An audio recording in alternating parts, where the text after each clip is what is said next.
Goeienaand my boetie en sissa, wees gegroet in die wonderlike naam van Jesus op hierdie geseënde Dinsdag aand, en wat 'n voorreg is dit vir my om vir elkeen te kan bid vanaand.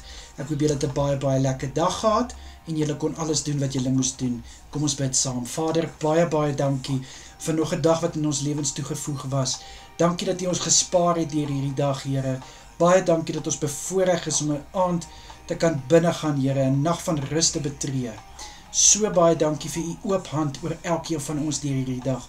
Vader, vir al die seëninge wat ons ontvang het, vir die voorsiening uit U hand, sê ek vir U so dankie, baie dankie, Here. Vader, skenk asseblief vir my boetie en sissa met 'n soete nagrus vanaand. Ek bid dat elkeen goeie rus sal inkry, Here. Ek bid in Jesus naam vir U hand van kalmte oor elkeen wanneer hulle gaan slaap, en ek bid, liewe Here, vir rustigheid in elkeen se gemoed tydens hulle slaap in Jesus naam.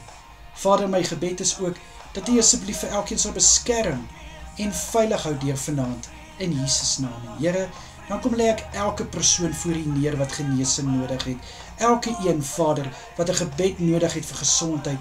Ek bid in Jesus naam en ek smeek U, Vader, raak asseblief hierdie boetie en sissa van my aan. Ek bid dat hulle liggame versterk sal word om teen hierdie krankheid te veg in Jesus naam. Ek bid, liewe Here, dat U asseblief die medikasie en die behandeling sal seën, sodat genesing kan plaasvind en dat die getuienisse kan instroom van die goedheid van Jesus Christus in elke een se situasie. Asseblief, Here, in die kosbare naam is dit vanaand my gebed. Amen en amen. Julle moet 'n baie lekker aand hê, baie lekker slaap en wees geseënd. Totsiens julle. Bye bye.